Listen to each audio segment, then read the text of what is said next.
মণ্ডপে মণ্ডপে তো ভিড় রয়েছে, চারিদিকে আলোর রোশনাই। আবার অন্যদিকে এই শহরে তিলোত্তমার জন্য কাঁদছে একদল মানুষ, তারা মঞ্চ বেঁধে রয়েছে। কোনটা সত্যি, কোনটা ঠিক?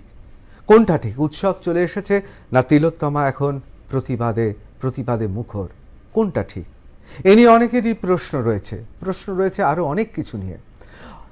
আমরা জানি যে যেভাবে সমস্ত পুলিশ প্রশাসন সিবিআই সবকিছু এদেশে চলছে, তার বাইরেও একটা বড় কথা আছে। রাজধর্ম পালন যুগে যুগে হয়ে এসেছে। সমঝোতা, চোখের ইশারায় অথবা অলিখিতভাবে একটা সমঝোতাও চলছে, একথাও অনেকে বলছেন। অনেকে বলছেন সত্যি কি এই তদন্ত, সেই তদন্তের কি ফল বেরোবে? কি হবে এই অনশনরত ডক্টরদের?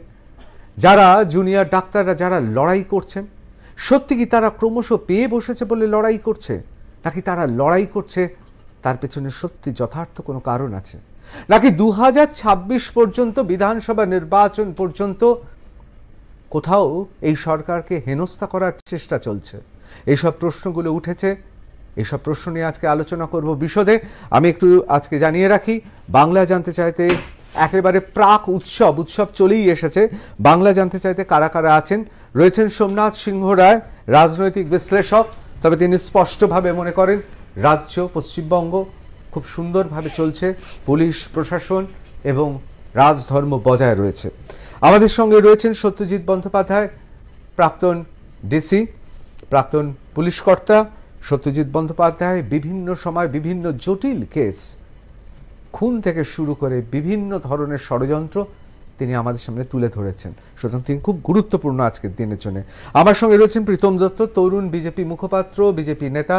প্রীতম দত্ত আমাদের সঙ্গে রয়েছেন এবং আমাদের সঙ্গে রয়েছেন লেখিকা ঝর্ণা দত্ত। তবে ঝর্ণাকে শুধু লেখিকা বলবো না, ঝর্ণা পুলিশের চাকরি, সেই চাকরিতে না গিয়ে দেবীপক্ষে আলোড়ন তুলেছেন। আমি অবশ্যই ঝর্ণার কাছে যাব, তার আগে একবার শুধু নজর রাখবো জুনিয়র ডক্টর অর্থাৎ জুনিয়র ডাক্তার যারা রয়েছে তারা অনশন মঞ্চে ঠিক কি অবস্থায় রয়েছেন একবার দেখে নেব।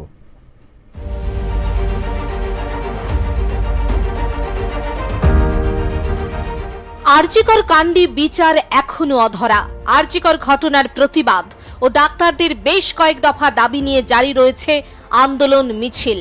ধর্মতলায় জারি জুনিয়র ডাক্তারদের অবস্থান বিক্ষোভ, আমরণ অনশন কর্মসূচি। 163 ধারা জারি থাকা সত্ত্বেও ধর্মতলায় জারি রয়েছে জুনিয়র ডাক্তারদের কর্মসূচি, যা নিয়ে এখনো কলকাতা পুলিশের তরফে কোনো পদক্ষেপ নেওয়া হয়নি। কলকাতা পুলিশের একটি অনুষ্ঠানে এসে সিপি মনোজ ভার্মা শুধু জানান উপযুক্ত আইনি ব্যবস্থা নেওয়া হবে। आज सेकेंड डे वहाँ पे कई सारे जूनियर डॉक्टर्स जो है वो हंगर स्ट्राइक पे है, लेकिन आप ही क्वार्टर पे वो 163 इम्पोज है सर। तो आगे इस पर क्या सोच रहा है कि आप खुद नहीं उसमें उचित कार्रवाई की जाएगी। ठीक है, थैंक यू। আমাদের সহযোদ্ধারা আমরণ অনশনে বসেছে, সেখানে কোনো সদিচ্ছা তো দূরের কথা, এরকম একটা থ্রেট, এরকম একটা ভয় আজকে আমাদের দেখানো হচ্ছে। আমরা দেখতে চাই কি কারবাহি, আপনি বললেন যে কারবাহি নেওয়া হবে বলা হচ্ছে, কি তারা স্টেপ নেন আমরা সেটা দেখতে আগ্রহী। 10 দফা দাবি নিয়ে রাজ্য সরকারকে দেওয়া ডেডলাইন পার করে শনিবার রাতে ধর্মতলা মেট্রো চ্যানেলের সামনে আমরণ অনশনে বসেন 6 জন জুনিয়র ডাক্তার। রবিবার আরজিকরে জুনিয়র ডাক্তার অনিকেত মাহাতো যোগ দেন অনশনে। তনয়া পাঁচা কলকাতা মেডিকেল কলেজের ইএনটি বিভাগের সিনিয়র রেসিডেন্ট। অর্ণব মুখোপাধ্যায় এসএসকেমের নেফ্রোলজি বিভাগের পিজিটি প্রথম বর্ষের পড়ুয়া। অনুষ্টুপ মুখোপাধ্যায় কলকাতা মেডিকেল কলেজের এন্ডোক্রিনোলজি বিভাগের পিজিটি প্রথম বর্ষের পড়ুয়া। সায়ন্তনী ঘোষ হাজরা কেপিসি মেডিকেল কলেজের প্যাথোলজি বিভাগের পিজিটি তৃতীয় বর্ষের পড়ুয়া। পুলস্ত আচার্য এনআরএস সরকার মেডিকেল কলেজের অ্যানাস্থেসিয়া বিভাগের পিজিটি প্রথম বর্ষের পড়ুয়া। স্নিগ্ধা হাজরা কলকাতা মেডিকেল কলেজের ক্যান্সার বিভাগের সিনিয়র রেসিডেন্ট।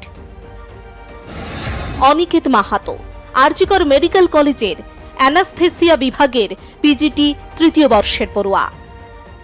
কাল আমরা যে বললাম যে সকাল 9টা থেকে রাত 9টা আমরা বিভিন্ন কলেজের জুনিয়র ডাক্তার হোক, বিভিন্ন সিনিয়র ডাক্তাররা, বিভিন্ন সংগঠন নির্বিশেষে বিভিন্ন সিনিয়র ডাক্তাররা, তারা স্বাস্থ্যকর্মী, নার্স, তারা ঠিক যেমন আমাদের এই অবস্থান মঞ্চে বা অনশন মঞ্চে কিছু মানুষ দেখুন, এখানে পুলিশ আমাদের জায়গা বাড়াতে দিচ্ছে না, এখানে সবাইকে অ্যাকোমোডেট করা সম্ভব নয়। সেই জন্য এখানে কিছু মানুষ যেমন প্রতীকী অনশনে বসবেন, আমরা আহ্বান জানাচ্ছি বাকি বিভিন্ন জায়গায় প্রত্যেকটা মেডিকেল কলেজগুলোতে যে প্রোটেস্ট মঞ্চ রয়েছে, ধর্ণা মঞ্চ রয়েছে, শুধু মেডিকেল কলেজ নয়, স্বাস্থ্যকেন্দ্র রয়েছে, সেখানেও কিন্তু 12 ঘন্টার প্রতীকী অনুসরণ কিন্তু বিভিন্ন জায়গার জুনিয়র ডাক্তার, সিনিয়র ডাক্তার, স্বাস্থ্যকর্মীরা বসবেন। জুনিয়র ডাক্তারদের সিদ্ধান্তকে সমর্থন জানাতে সোমবার 24 ঘন্টার অনশনে যোগ দেন সিনিয়র ডাক্তাররা। 24 ঘন্টার প্রতীকী অনশনে বসেন জনাদশেক সিনিয়র চিকিৎসক। জুনিয়রদের আন্দোলনের প্রতি সংহতির বার্তা দিতেই অনশন মঞ্চে আসেন সিনিয়র চিকিৎসকেরা। ক্যামেরাম্যান বিনয় মণ্ডলের সঙ্গে সায়ন্তিকা বন্দ্যোপাধ্যায়ের রিপোর্ট, আর+ নিউজ, কলকাতা। আমি আলোচনায় যাব, কিন্তু আজকে 75 বছর পদার্পণ করলো কলকাতা বিশ্ববিদ্যালয়ের জার্নালিজম ডিপার্টমেন্ট, এবং সেখানে কলকাতা বিশ্ববিদ্যালয়ের উপাচার্য তিনি উপাচার্য হিসেবে আমরা জানি অত্যন্ত পবিত্র এবং ঐতিহ্যময় সেনেট হলে দাঁড়িয়ে তিনি আরজি করের আন্দোলন নিয়ে কি বলেছেন একবার শুনে নেব। আরজি করে যে ঘটনাটা ঘটেছে সেটা একটা খুন এবং কর্তব্যরত অবস্থায় একটি বাচ্চা মেয়ে, একটি ডাক্তারের খুন। আমি বহুদিন ধরে এই কলকাতা বিশ্ববিদ্যালয়ের ইন্টারনাল কমপ্লেন্স কমিটির কনভেনার ছিলাম 8.5 বছর ধরে। তার মানে কি, prevention, prohibition and redressal act 2013 অনুযায়ী কর্মক্ষেত্রে মেয়েদের সুরক্ষা কিন্তু একেবারে দায়িত্ব, সেন্ট্রাল গভর্নমেন্টের এটা রুল, এবং সেই রুল অনুযায়ী কঠিন পানিশমেন্ট হওয়ার কথা। এবার দেখা গেল একটি মেয়ে মারা গেছে, খুন হয়েছে এবং সে রেপড হয়েছে। কোথায়? তার কর্মক্ষেত্রে। কে সে? না ডাক্তার। এই খবরটা কারা পৌঁছে দিয়েছে আমার কাছে? সাংবাদিকরাই তো। আমি যদি ঘরে বসে জানতে পারতাম। তাই তোমাদের আজকের সম্মেলনে আমার এই কথাটা মনে পড়ে গেল যে এটা বলা দরকার, যে সাংবাদিকতা কত মূল্যবান, যে এই খবরটা পৌঁছে দেয়। তার সঙ্গে আমি এটা মনে করি যে এই মেয়েটি বিচার পায়নি, শুধু মেয়েটি বিচার পায়নি তা না, আগামী দিনের এই সমস্ত মেয়েরাই কিন্তু এই অত্যাচারের শিকার হতে পারে, এবং বিচার যদি না পাওয়া যায় তাহলে আর ঘর থেকে বেরিয়ে কাজ করার সাহস মেয়েদের হবে না। এই 21 শতাব্দীতে দাঁড়িয়ে এই অবস্থা। সুতরাং বিচার চাই, বিচারের জন্য যা কিছু করার সব করতে হবে, এটা মানা যায় না। তা না, যারা বিচার চাইছে তাদের উপরে নানা রকম আক্রমণ নামছে। তাই আজকে ওরা নিজের চেষ্টা একটা মঞ্চ করে বসে আছে, 3 দিন হয়ে গেল ওরা খায়নি। তাই আমি সবার কাছে এই ডাক্তার বলেছিলাম যে সেজে গুজে সব মঞ্চের সব সাজানো প্যান্ডেলে ঠাকুর দেখতে বেরোবার সময় একবার এই সাজানো প্যান্ডেলের মঞ্চে যারা অভুক্ত অবস্থায় বসে আছে সমাজের মঙ্গলের জন্য, তাদের একবার দেখে যাবেন। অত্যন্ত তাৎপর্যপূর্ণ। আমি প্রথমেই চলে যাব আমি ঝর্ণার কাছে। ঝর্ণা, কোথাও কি মনে হচ্ছে একদিকে উৎসব এসছে কিন্তু এবারের পুজোটা একেবারে অন্যরকম? কোথাও কি মনে হচ্ছে যে একদিকে উৎসব অন্যদিকে প্রতিবাদ? আমি জানি যদি জনসংখ্যার হিসেবে হয়, যদি কোটি কোটি মানুষ তারা উৎসব দেখবেন এবং সেটা তাদের অধিকার, তারা অবশ্যই দেখবেন। আবার বেশ কিছু মানুষ, মুষ্টিমেয় মানুষ, তারাও কিন্তু প্রতিবাদের লড়াইতে নেমেছেন। আপনার কি মনে হচ্ছে এই পুজোটা একেবারে অন্য রকম? এই পুজোতে আমার মনে হয় প্রত্যেকের উমার কাছে গিয়ে বলা উচিত, মানে এবারের দেবীপক্ষে যে উমা ঘরে এসেছে সেই উমা যেন ঘরের উমা হয়, এবং তার কাছে গিয়ে বলা উচিত যে সব উমারা যেন সসম্মানে থাকে, নির্ভয়ে থাকে, যাতে একটা বাচ্চা যদি পিডোফাইলের শিকার হয় বা বাড়িতে কোনো গৃহবধূ যদি নারী নির্যাতনের শিকার হয়, তাহলে তাকে যেন ভয় না পেতে হয়। আজকে ভয় থেকেই হয়তো এই মেয়েটি, এর আগেও অনেক কিছু ঘটেছে যেটা গিয়ে বলতে পারেনি। কারণ আমার সঙ্গে এমন কিছু ঘটনা ঘটেছে, টালা থানায় আমাকে বলা হয়েছিল যে আপনার গায়ে দাগ আছে, আপনি যে নারী নির্যাতনের শিকার। প্রথমেই এই প্রশ্ন, মনের ক্ষতটাকেও দেখে না। এটা কি খুব অদ্ভুত সমাপতন বলবো? টালা থানা এবং আরজি কর, এই দুই নিয়েই আপনার স্মৃতি রয়েছে। একদম। এবং আমার মেয়ে যখন বলে আমার মাকে আমার সামনে রেপ করা হয়েছে, তখন একজন মহিলা আয়ো সে হাসতে হাসতে বলে যে ম্যারাইটাল রেপটা তো রেপই না, তুমি কেন বলছো? কাদের কাছে যাব আমরা? তাহলে এবারের পুজোটা যেন আমরা সবাই আত্মশুদ্ধির পুজো মনে করি। কারণ ঘর থেকে যেন এই শুদ্ধিকরণটা শুরু হয়, আমাদের এটা কি ঠিক আত্মব্রহ্ম আপনার স্বামী তিনি প্রয়াত হয়েছেন, এটা কি ঠিক আপনাকে পুলিশের অর্থাৎ কলকাতা পুলিশে চাকরির একটা আপনাকে বলা হয়েছিল চাকরির জন্য? এটা নিয়েও অনেক প্রশ্নের সম্মুখীন হয়েছি। আপনারা সবাই হয়তো জানবেন যে যখন কর্মরত অবস্থায় একজন সরকারি চাকরি করা মানুষ মারা যান, তখন তার পরিবার সেই চাকরি পান কম্পেনসেশন গ্রাউন্ডে। এবং আমার ব্যক্তিগত কষ্টের কারণে, রাগের কারণে আমি চাকরিটা প্রথমেই বলেছিলাম আমি করব না, কিন্তু আমার মেয়ের অনেক রকম শারীরিক সমস্যা আছে, আমি চাকরিটা হোল্ড করে রেখেছিলাম মেয়ের জন্য। কিন্তু যেদিন তিলোত্তমার ঘটনাটা ঘটে, ও টিভিতে দেখেই বলে যে মা আমি এই চাকরি করব না। আজকে বাবার মতো মানুষরা ছিল বলেই, যার এগেনস্টে 5টা কেস চলছিল এবং তারপরেও আমাদের বিভিন্ন রকমভাবে হ্যারাস করা হয়েছে, তাই জন্যই বোধহয় তিলোত্তমার মতো ঘটনাটা ঘটেছে। এবং কম্পেনসেশন গ্রাউন্ডে চাকরি করে আমি শুনতে চাই না যে ওই বাবার চাকরি করে আমি সেই উর্দিতে দাগ লাগা উর্দিটা পরে আবার চাকরি করতে যাব। আমি নিজের যোগ্যতায় চাকরি করব। এবং যখন চাকরিটা ছাড়লাম তখন 2010-এর সার্জেন্ট ব্যাচের গ্রুপে, হোয়াটসঅ্যাপ গ্রুপে অকথ্য ভাষায় আমাকে কথা বলা হয় এবং সেটা স্ক্রিনশট আমি পাই। চাকরিটা আমি ছেড়েছি, চাকরিটা আমার মেয়ের জন্য আমি ছেড়েছি, নাবালিকা মেয়ের জন্য। তাদের কোথায় লাগলো এত? তার মানে কি এটা ভয় না বিবেক দংশ? অবশ্যই আমি একবার সত্যজিৎ বাবুর কাছে চলে যাব। সত্যজিৎ বাবু, অবশ্যই কলকাতা পুলিশ, আমি তো মানে বিভিন্ন সময় ক্রাইম রিপোর্টিং দিয়ে জীবন শুরু করেছি। কলকাতা পুলিশে আমি অনেক মানুষকে চিনি যাদের খুব শ্রদ্ধা করি। আবার যে কথা ঝর্ণা উনি যে কথা বলছেন সেটাও তো অস্বীকার করতে পারি না। আমরা তখনও সাংবাদিকতায় আসিনি, তখন আমরা খুবই ছোট। তখন ফুলবাগান থানায় একটি বিখ্যাত কেস হয়েছিল নেহার বানুকে নিয়ে। আবার পার্ক স্ট্রিটেও দেখছি একজন সিভিক ভলেন্টিয়ার যিনি কম্পিউটারে কাজ করেন, তাকে একজন এসআই ডেকে তার শ্লীলতাহানির অভিযোগ উঠেছে। কোথাও কি মনে হচ্ছে যে বিভিন্ন কারণে আপনারা যখন ছিলেন, বিভিন্ন কারণে যত দিন যাচ্ছে পুলিশি ব্যবস্থাটাই ভেঙে পড়ছে? এই যে ঝর্ণা যার কথা বলছেন, তার মেয়ে, সে বলছে আমি আর সেই উর্দি পরহিত সেই চাকরিটা করতে চাইছি না। কোথাও একটা গ্লানি চলে আসছে। ব্যাপার হচ্ছে এই যে দেখতে পাচ্ছেন যে নেহের বানু কেসের, এটা এই 76-77 সাল পর্যন্ত স্বাধীনতার পরে কটা এরকম ইনসিডেন্ট দেখেছেন? একটাই মাথায় এসছে, তাই তো? আর আবার পার্ক স্ট্রিটে আপনি একটা দেখতে পেলেন 77 বছর বয়সে আপনি একটা দুটো ইনসিডেন্ট। নম্বর 2 নম্বর হচ্ছে যারা এই ইনসিডেন্টটা করেছিল ফুলবাগান থানায়, প্রত্যেকের লাইফ কনভিকশন হয়েছে, প্রত্যেকের। কলকাতা পুলিশ থেকে তখন ছিলেন, আমি নাম বলছি না, টিসিডিডি ছিলেন, ইনস্ট্রাকশনে ছিল, এবং তারপরে প্রত্যেকে যে কজন ওখানে পার্ট প্লে করেছিল প্রত্যেকের লাইফ কনভিকশন হয়েছে, অর্থাৎ কাউকে ছেড়ে দেওয়া হয়নি, নাম্বার 1।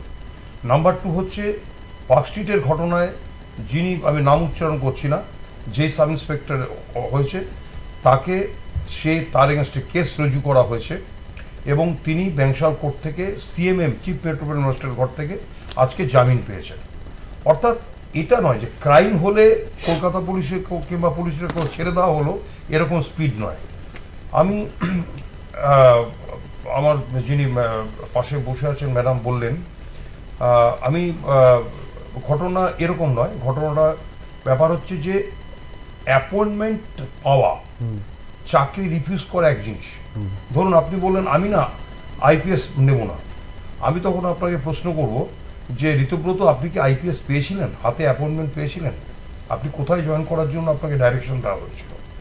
প্রশ্ন বুঝতে পেরেছেন তো? সুতরাং তার আগে যদি আপনি বলেন আমি না আইএএস হব না, ঘটনা বুঝতে পেরেছি কি, আমি ক্লার্কের চাকরি করব, আমি কনস্টেবলের চাকরি করব, আইপিএস হব না।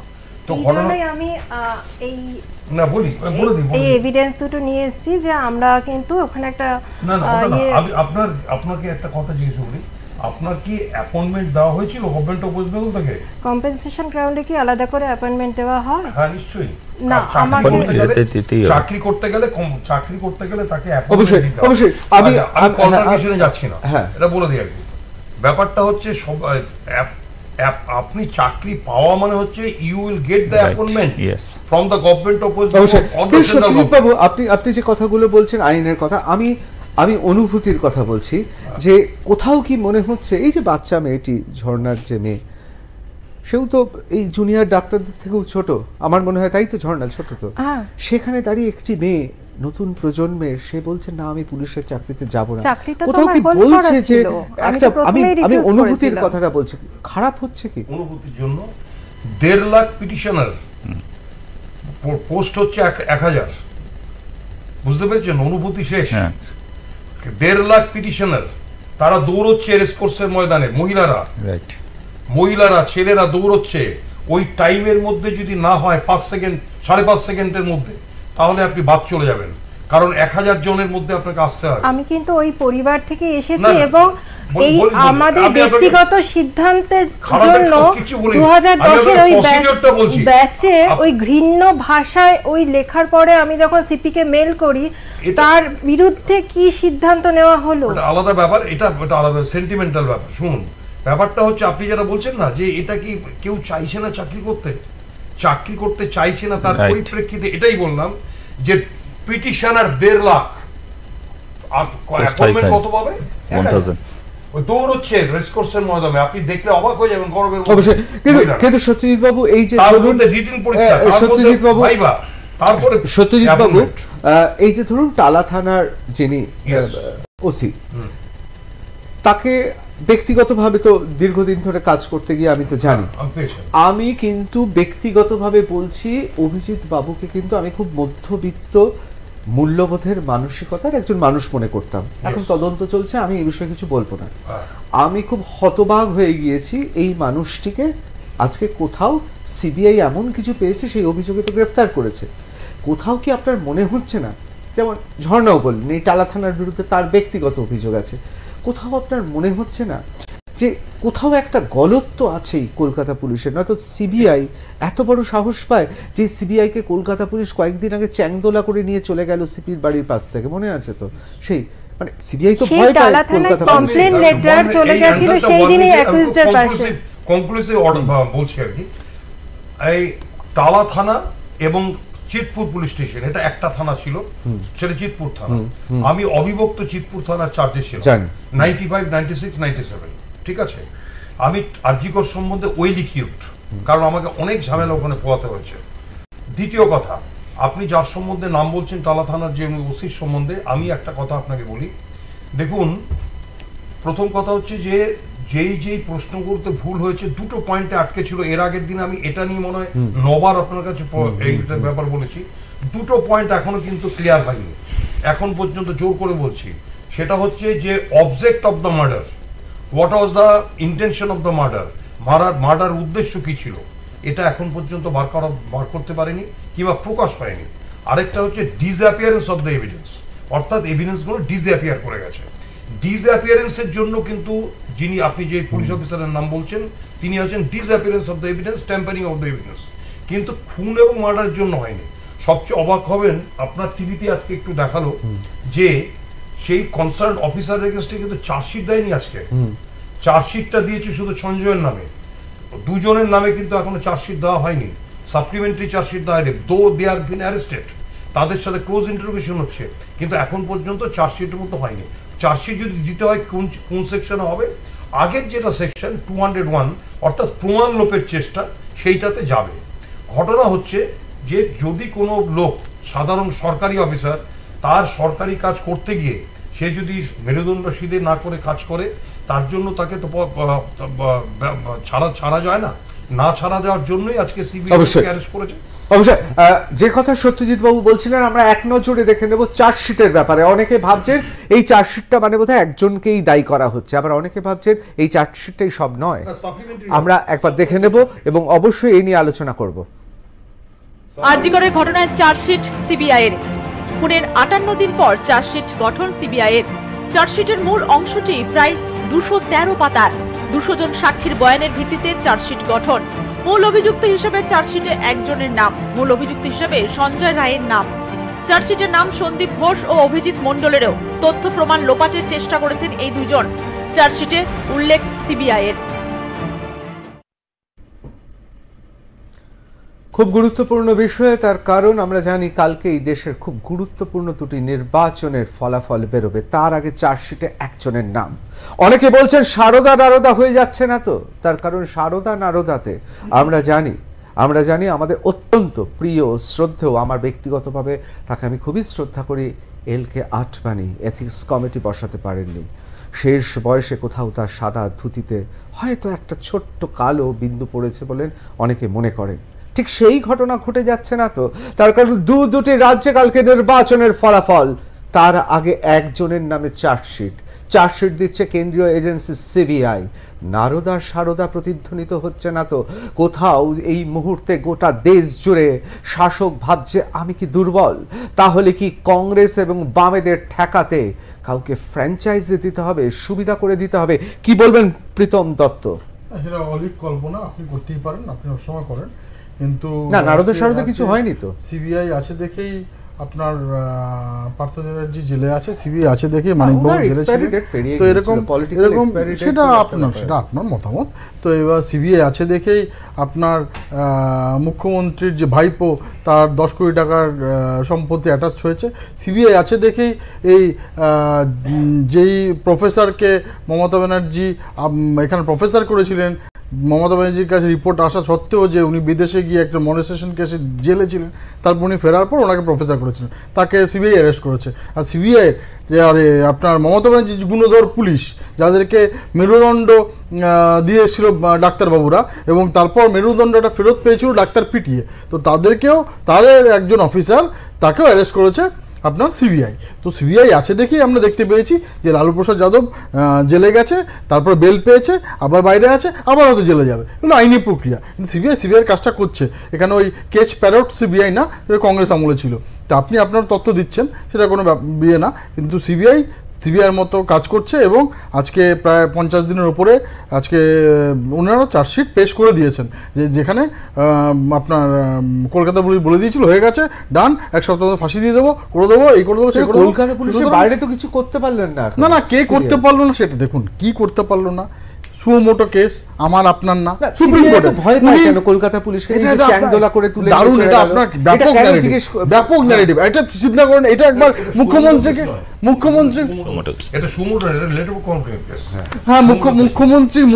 একবার জিজ্ঞেস করবেন যে কোন রাজ্যে এরকম হয়েছে যে সিবিআই তদন্ত করতে গিয়ে সিবিআই কে চ্যাংদোলা করে নিয়ে গেছে, সিবিআই কে অ্যারেস্ট করে নিয়ে গেছে, কোন রাজ্যে এটা হয়েছে ভারতবর্ষে? কোন রাজ্যে?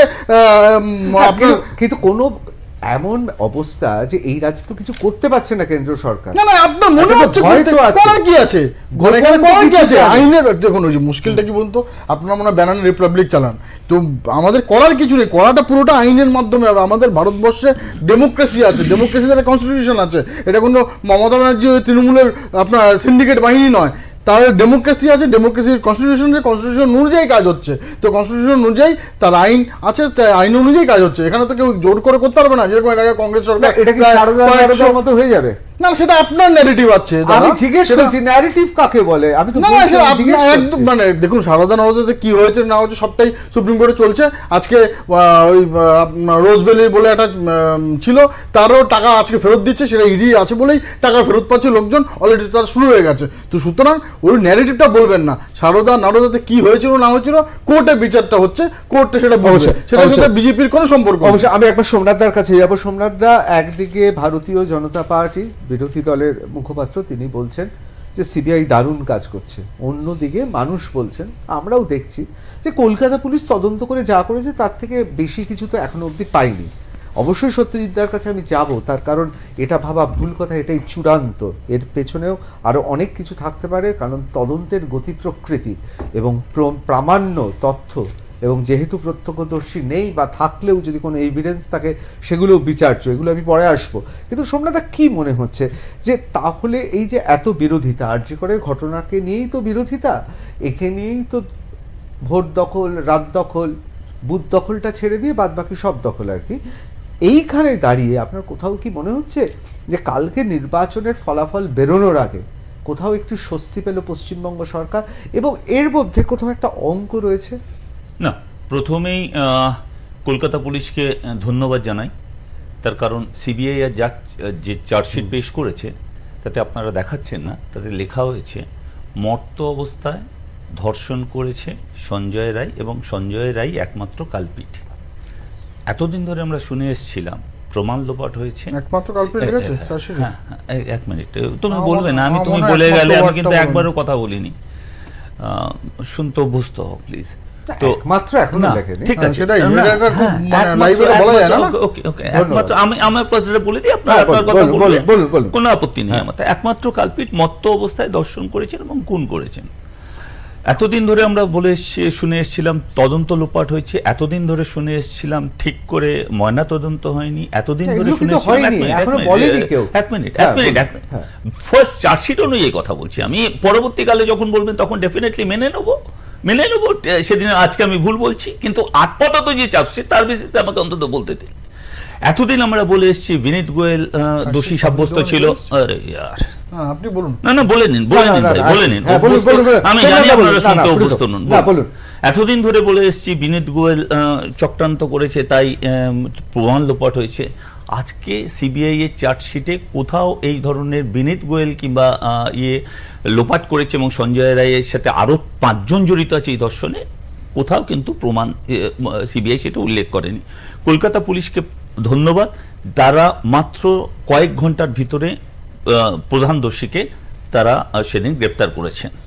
দ্বিতীয় প্রশ্ন আপনারা আসছেন, আপনি বললেন যে কালকে নির্বাচনের ব্যাপারে। দেখুন, এক্সিট পোলের নির্বাচন, যদি এক্সিট পোল যে সমস্ত চ্যানেলগুলো এখন মমতা ব্যানার্জির বিরুদ্ধে বিভৎস চিৎকার করে করে সন্ধ্যেবেলার শোগুলো করে বেড়াচ্ছেন, তারা এক্সিট পোলের সময় বলেছিলেন লোকসভা নির্বাচনে মমতা ব্যানার্জি 10টা সিট পাবেন, সেই তারাই।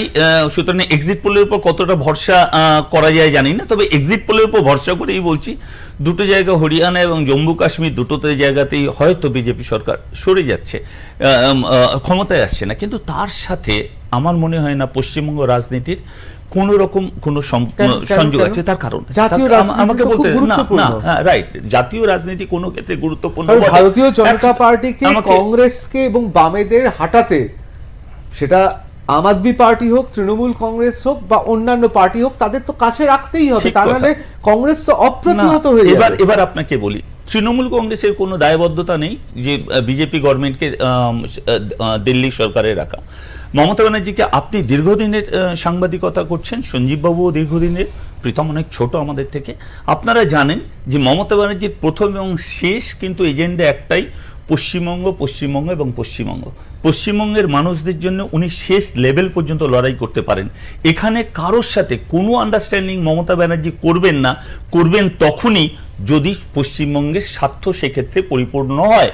বিজেপির সাথে মমতা ব্যানার্জি কখনোই সম্পর্ক এক করতে পারবেন না, তার কারণ আপনারাও জানেন, বিজেপি সম্পূর্ণভাবে এই ভারতবর্ষটাকে হিন্দু এবং মুসলমান দুভাগে ভাগ করে এগিয়ে নেবার চেষ্টা করছে। তার সুবিধার প্রশ্ন নয়, আমি কিন্তু এটা মমতা ব্যানার্জি ক্রেডিট নয়, এটা আমাদের বাঙালিদের গর্ব করার ব্যাপার যে আমরা স্বাধীনতার পর থেকে এখানে হিন্দু মুসলমানরা ভাই ভাই হিসাবে একসঙ্গে বসবাস করি। মমতা ব্যানার্জি এসছেন, নেতৃত্ব দিচ্ছেন, সেই যে পুরনো ধারা আমাদের পূর্বপুরুষরা বহন করে এসছে, হিন্দু মুসলমানরা ভাই ভাই, নির্বাচনে দুটি অত্যন্ত গুরুত্বপূর্ণ রাজ্যের নির্বাচনের ফলাফলের আগে সিবিআই এর এই চার্জশিটের মধ্যে আপনি কোন রাজনৈতিক ষড়যন্ত্র বা সেটিং দেখছেন? প্রথমত দেখছি না, আর দ্বিতীয় কথা, আর একটা আপনারা নয়, যারা আন্দোলন করছেন তারা উই ওয়ান্ট জাস্টিস, বিচার চাই, বিচার চাই, বিচার চাই। আজকে কোর্ট বলছেন বিচার এত তাড়াতাড়ি দেওয়া সম্ভব হয় না, বিচার কিংবা রায় দেওয়ার একটা পদ্ধতি আছে, সেটা দীর্ঘকালীন পদ্ধতি, তার ভিতর দিয়ে যেতে হয়। তাহলে এসে ডিবেটে এসে একটুখানি দয়া করে ইয়ে করবেন, আপনি আপনার সময়, তাহলে আপনি তো কথাই বলতে পারবেন না। ম্যাডাম তর্ক বিতর্ক আপনি যদি বলতেই পারবেন, কারণ আমি এই খেলাতে প্রচুর পুরনো খেলোয়াড়। আমি যখন বলবো তখন আমি সময় কথা বলি উনি, রাইট, আমার যে কথাটা বলছিলাম আপনার, যে এই মুহূর্তে পশ্চিমবঙ্গের বুকে আপনি প্রথমে যখন আমার ইন্ট্রোডাকশন দিয়েছিলেন বলেছিলেন ঠিকঠাক চলছে, আবার মনে করি এই মুহূর্তে কেন, আগামী কয়েক বছরে মমতা ব্যানার্জির নেতৃত্বেই পশ্চিমবঙ্গ সব থেকে সুরক্ষিত, এখানকার মহিলারা, এখানকার যুবক এবং যে সমস্ত পরবর্তী প্রজন্মে যারা আছে তারাও। অবশ্যই সুব্রতা, আমি মহিলা একমাত্র ঝর্ণাই আছেন, এত কিছুর মধ্যে কলকাতা পুলিশ কি কোথাও মানবিকতা হারাচ্ছে? তাই জন্য কি এত ভয় কাজ করছে? এখানে একটা বাচ্চা মেয়ের কথা বলা হলো যখন, তখন কিভাবে চাকরি পেতে পারে, কোন কোন অধ্যায়ের মধ্যে দিয়ে যেতে পারে সেগুলো বলা হলো, কিন্তু তার পেছনের গল্পগুলো কিন্তু কেউ জানতে চাইলেন না এখানে। তাহলে লালবাজারে একটা বোর্ড বসানো হয়েছিল কেন? এই ঘটনাগুলোর মধ্যে দিয়ে আমার মেয়ে যেত এবং তারপরে চাকরি পেত, তার আগেই আমি চাকরিটা রিফিউজ করেছিলাম। কিন্তু একটা বাচ্চা মেয়ে কেন বলছে, কি ঘটনা ঘটেছে, এই ভয়টা যদি প্রথমেই কলকাতা পুলিশের লোকজন তার মধ্যে ঢুকিয়ে দেয়, একজন আয়ও যে একজন সোকল মাও সেও যদি বলে যে ম্যারাইটাল রেপটা তো রেপ নয়, একজন পিডোফাইলের শিকার হলে যদি একটা বাচ্চা গিয়ে বলতে না পারে যে পুলিশ কাকু আমার সঙ্গে এটা হয়েছে, তাহলে এই ভয়টাই তো জয় করে নিচ্ছে। তাহলে কলকাতা পুলিশ কি তাদের মানবিকতা হারাচ্ছে? আমার কথা হচ্ছে সেটা, একটু মানবিক তো হওয়া যায়। পুলিশের আগে তো সে মানুষ, এত তর্ক বিতর্কর আগে তো একটু মানুষ হওয়ার প্রয়োজন, তাহলে বোধহয় এত নরপিশাচ চারিদিকে ঘুরে বেড়ায় না। না, আপনার অনুভব এবং অনুভূতি এটা আমাদের কাছে গুরুত্বপূর্ণ। আমি চুলচেরা বিচারে যাচ্ছি না, আমি আইন বা কিভাবে হয় তার মধ্যে যাচ্ছি না, কিন্তু আপনি আপনার অনুভূতিটা প্রকাশ করেছেন, অবশ্যই সেটা মানুষ শুনছেন, মানুষ বুঝছেন। আমি শুধু সত্যজিৎ বাবুর কাছে একবার যাব। সত্যজিৎ বন্দ্যোপাধ্যায় দুধে ডিসি ছিলেন। আমি তাকে জিজ্ঞেস করবো 3টে প্রশ্ন, যেটা আমার মনে হয় গোটা বাংলা জানতে চায়। এক, এই প্রশ্ন যে সঞ্জয় রায় একাই গোটা ঘটনা ঘটিয়েছে মত্ত অবস্থায়, এটা ভাবার তো কোনো কারণ নেই। তার কারণ আইনত এই চার্জশিটটাই তো চূড়ান্ত চার্জশিট নয়, এরপর তো সাপ্লিমেন্টারি চার্জশিট আসতেই পারে। এটা 1 নম্বর। উত্তর আগে দেবো না আগে পরপর? আচ্ছা, প্রথম কথা হচ্ছে সাপ্লিমেন্টারি চার্জশিট হবে, সেটা সিবিআই প্রথম বলেই দিয়েছেন। আর দ্বিতীয় কথা হচ্ছে যে আমি নই, সুপ্রিম কোর্ট পর্যন্ত বলছে একই কথা, যে গত 30 বছরে এই রকম ইনভেস্টিগেশন কোনো জাস্টিসরা দেখেনি। কারণ রাত্রিবেলা যখন পোস্টমর্টম হয়েছিল, আপনি জানেন আইনগতভাবে police regulation Bengal, police regulation কলকাতাতে রাত্রে পোস্টমর্টম হয় না, এবং সেইটা জোর করে করিয়ে দেওয়া হলো, এবং যার জন্য 2জন ডেড বডিকে সরিয়ে দিয়ে তাকে যে কোনোভাবে পলিটিক্যাল পার্সনসরা ওখানে দাঁড়িয়ে করা হলো। ঘটনা হচ্ছে এগুলো প্রত্যেকটাই কিন্তু স্বাভাবিক নয়, এগুলো অস্বাভাবিক। এবং তারা বলছে, আমি বলছি না, সুপ্রিম কোর্টের জাস্টিসরা বলছে, পাবজিওয়াল বলছেন যে আমি গত 30 বছরে এরকম অবস্থায় দেখিনি। তার মানে হচ্ছে এটা হচ্ছে 1 নম্বর। 2 নম্বর হচ্ছে যে পোস্টমর্টম রিপোর্টটা যদি আপনি সুন্দর করে দেখেন, যেই যে ইনজুরিগুলো আছে সেই ইনজুরিগুলো একজনের পক্ষে সম্ভব হয় না। কারণ যে পেলভিস বোনের এখানে যে ইনজুরিগুলো আছে, 36টা ইনজুরি পরপর আছে, 24টা উপরের দিকে, এইগুলো ইনজুরি একজনের পক্ষে সম্ভব না। কারণ একজন যদি মুখ খটপট চুপে রাখে, আরেকজন চাপতে পারবে না। সেই ইনজুরিগুলো সাংঘাতিক। এইগুলো আমি বলছি না, পোস্টমর্টম রিপোর্ট বলছে। দ্বিতীয় কথা যে আপনার এই প্রসঙ্গে একটা খুব গুরুত্বপূর্ণ কথা আপনাদের মনে করিয়ে দিই। সত্যজিৎ বাবু সেদিন বলেছিলেন, পঞ্চানন বাবুও বলেছিলেন, মানুষ যত না কথা বলে মৃতদেহ তার থেকে অনেক বেশি কথা বলে। এর আগের দিন আমি এই কথা, হ্যাঁ, আমি ওটাই মনে করিয়ে দিলাম। মৃতদেহ সত্যি কথাটা বলে। আমি একটা কোনো কেসে আমার পাশে যে আছে সে গিয়ে অন্য কোনো বলে দিতে পারে, কিন্তু মৃতদেহের সরাতে পারবে না, গায়ের রক্তটা সেইভাবেই থাকবে।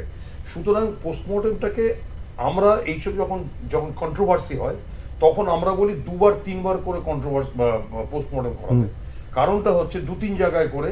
আজকে দেখতে পাচ্ছেন যে আজকে একটা পোস্টমর্টম হয়েছে আপনি জয়নগরের ব্যাপারে, সেটা কিন্তু এমন জায়গায় করানো হচ্ছে এমস এর ইসের মধ্যে থেকে, ওদের ডাক্তারকে দিয়ে করা। এটা কেন হবে? এই প্রশ্নটা কেন? কারণটা হচ্ছে এসিজিএম কে থাকতে বলছে, অ্যাডিশনাল চিফ জুডিশিয়াল ম্যাজিস্ট্রেট থাকতে বলছে যে ইনকোয়েস্টের সময়।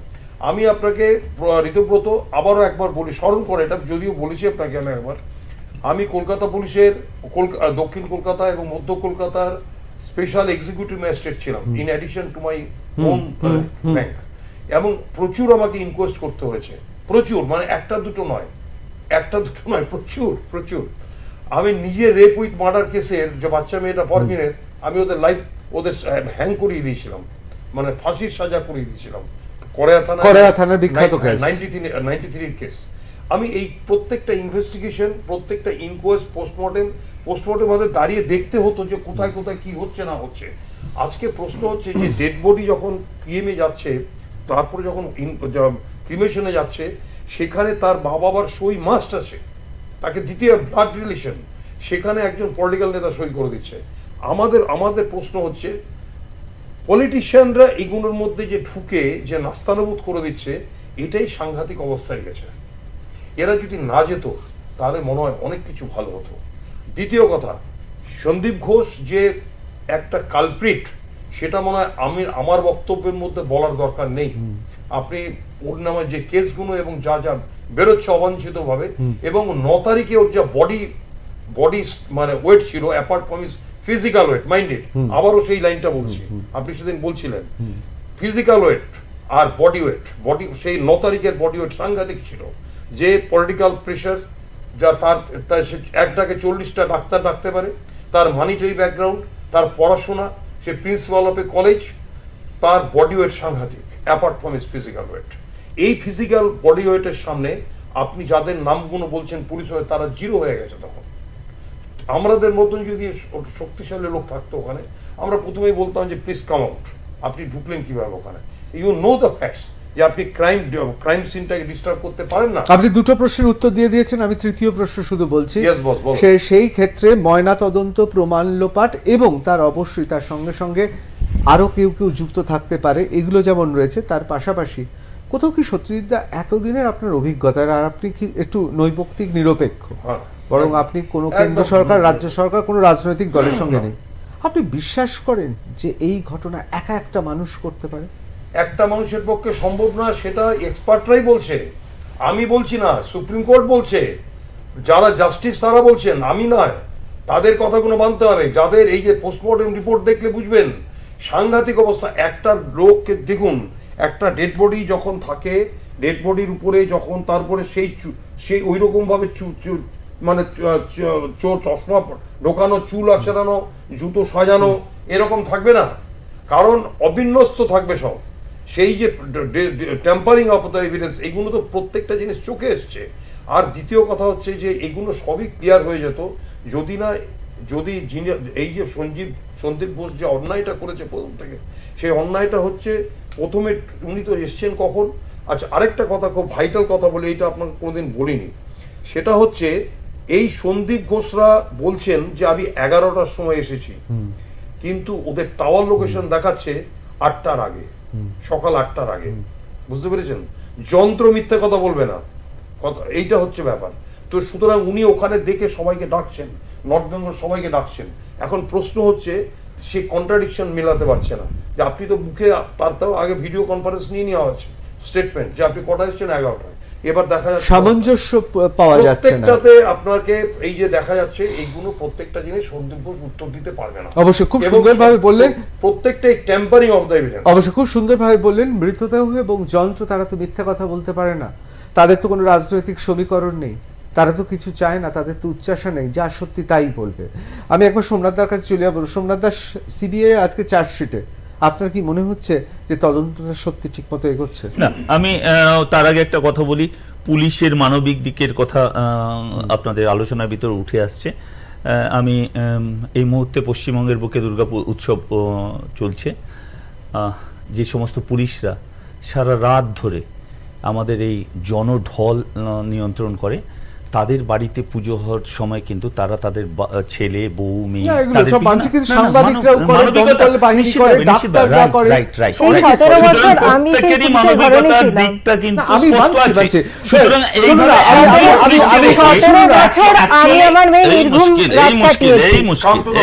আমি একদম এসে আছি। সিবিআই এর এই রিপোর্টকে আপনার কি মনে হচ্ছে? দেখুন, সিবিআই তো আপনারাই বলে এসছেন যে সিবিআই, যেটা এতক্ষণ তো প্রীতম বললো সিবিআই হচ্ছে আপনি তার মানে কোথাও মনে করছে সিবিআই তদন্তটা করছে? সিবিআই কি তদন্ত করছে জানি না, কলকাতা পুলিশ যে তদন্ত করেছে সেই তদন্তের উপরে সত্যি ছাপ মেরে দিয়ে সিবিআই আজকে কোর্টে প্লেস করেছে। সিবিআই তদন্তে খুশি? দেখুন, সিবিআই তদন্ত করছে, আজকে চার্জশিট দিয়েছে, আরও সাপ্লিমেন্টারি চার্জশিট দেবে। নিশ্চয়ই আমরা আশা করছি যে সিবিআই ঠিকঠাক জায়গায় এগোচ্ছে। তার কারণ হচ্ছে আমাদের কথা না, সুপ্রিম কোর্ট এটা বলছেন যে মুখ বন্ধ কাম ওনারা দেখে বারবার বলছে হ্যাঁ একটু সময় দেওয়া উচিত, সময় দেওয়া উচিত, সুপ্রিম কোর্ট বিচার করবে। কিন্তু কথাটা হচ্ছে যে আজকে এই যে আপনারা বলছেন না, একটু আগে পুলিশ কর্তা সত্যজিৎদা বললেন যে যখন বডিকে ক্রিমেশনে নিয়ে যাওয়া হলো ওখানে একটা সাইন করেছিল, সাইনটা কে করেছিল? ওখানকার এক্স কাউন্সিলর, সে কোথাকার থেকে এসছে? সিপিএম এর। সিপিএম আর তৃণমূল এদের জোট সব জায়গায় আছে। তো সুতরাং আপনি বলছেন রাজ্যে সিপিএম আর তৃণমূলের জোট আছে, এর আড়ালে আর কেন্দ্রে আছে সিবিআই রিপোর্ট অনুযায়ী বলছেন বিজেপির সঙ্গে যোগ। না সেটা আপনার মতামত, আমার না, জিজ্ঞেস করছি। না এখানে তো সবটাই সুপ্রিম কোর্ট নিজে দেখছে, সুপ্রিম কোর্টের উপরে ভরসা নেই মনে হচ্ছে। যেরকম আজকে প্রত্যেকটা একটা মামলা এটা ধরতে পারছে না, আজকেও একটা মামলা সিবিআই কে দিয়ে দিয়েছে হাইকোর্ট, আমরা দিইনি। পশ্চিমবঙ্গে যে কটা মামলা চলছে কোনোটাই ওই কেন্দ্র সরকার দিয়ে দেয়নি সিবিআই কে, সবকটাই হাইকোর্ট দিয়েছে। আসলে আপনারা হাইকোর্টের উপরে ভরসা নেই মনে হচ্ছে। শুধু একটা 5 সেকেন্ডের কথা বলে দিই, তাহলে এটা বুঝে হয়ে যাবে। এই যে আজকে চার্জশিটটা দেওয়ার কারণটা কি এটা বুঝতে হবে। কারণ 60 ডেজের একটা ব্যাপার, আজকে 58তম দিন, ঠিক আছে? এইটা তো আইনের দিক, তুমি তো ঠিক করতে পারবো না, এটা ভারতবর্ষের আইনের মধ্যে এই যে আপনার খুব গুরুত্বপূর্ণ কথা বলেছেন, খুব গুরুত্বপূর্ণ কথা। এটাই বলছি যে আপনাকে তো ওই সময়ের মধ্যে চার্জশিটটা তো বেল আউট হয়ে যাবে, 90 ডেজ কভার করতে হবে। তাহলে যদি আপনি যদি মার্ডারটা প্রমাণ না করতে পারেন, সেই জন্যই 58 ডেজের চার্জশিটটা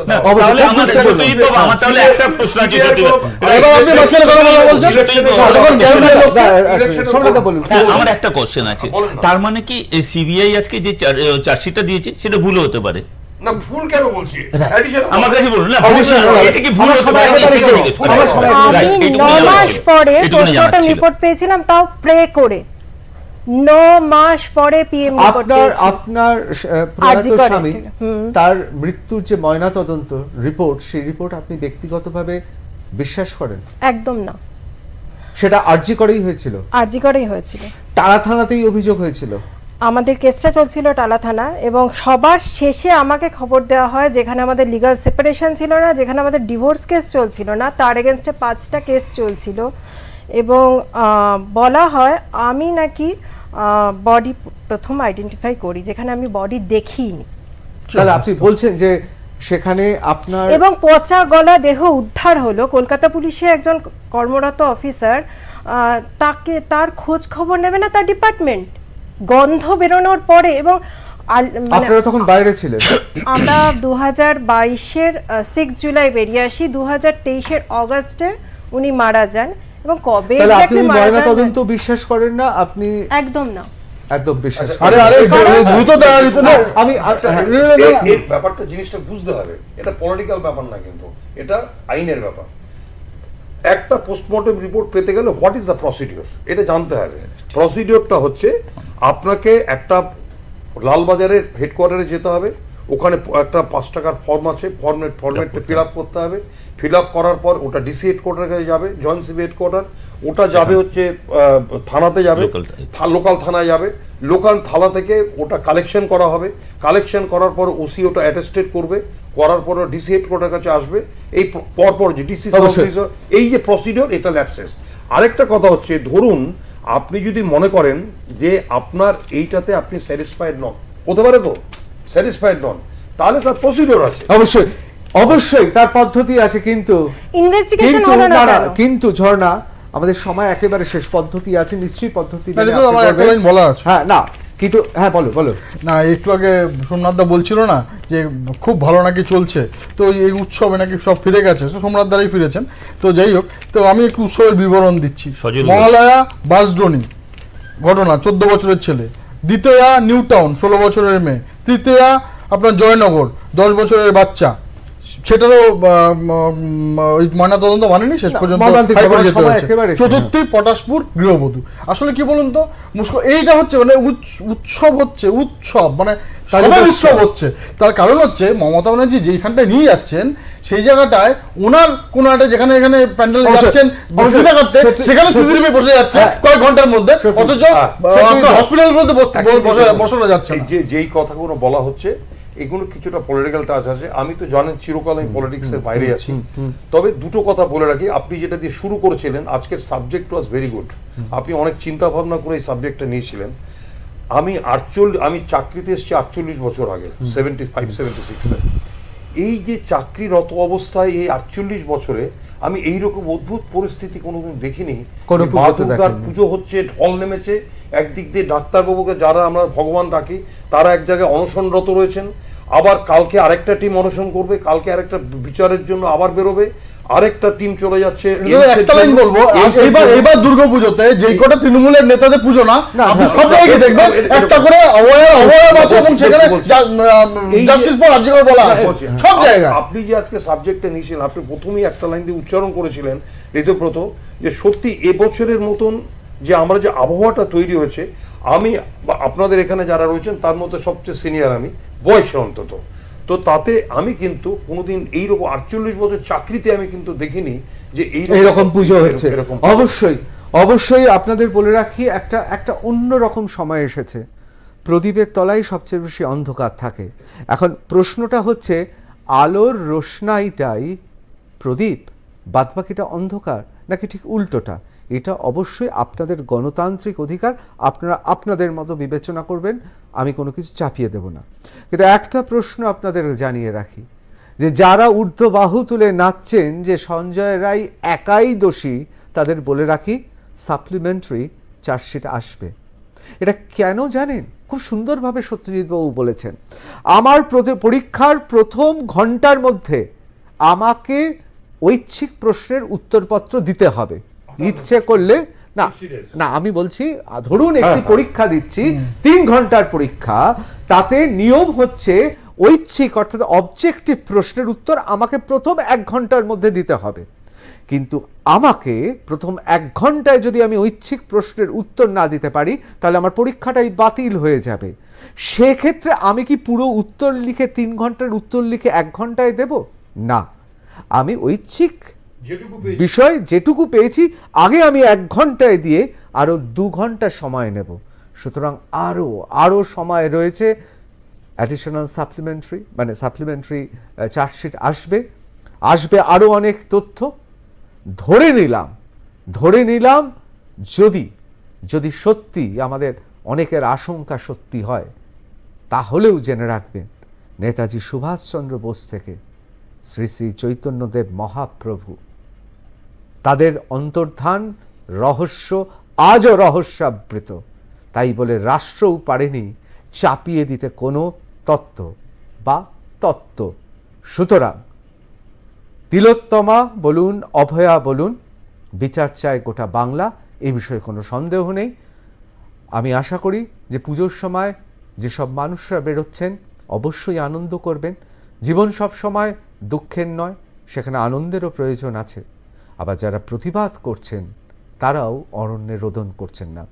আমি সোমনাথ দাস, সত্যজিৎবাবু, প্রীতম এবং ঝর্ণা, আপনাদের সবাইকে আন্তরিক ধন্যবাদ জানাবো। এই কেস কিন্তু কনভিকশন হবে, আপনাকে বলে রাখছি আজকে এই কেস কিন্তু সাজা হবে, বিচার হবে, সাজা হবে। অবশ্যই এত অন্ধকারের মধ্যে আলোর কথা বললে ভরসা আছে, এই কেসের কিন্তু বিচার হবে, আমরা সবাই তাই মনে করি। আমাদের বিচার ব্যবস্থা আইন কানুনের উপর ভরসা আছে, সেরকমই যেন হয়। বাংলা জানতে চায় সঙ্গে লাইভ ঋতুব্রত এখানে শেষ করছি।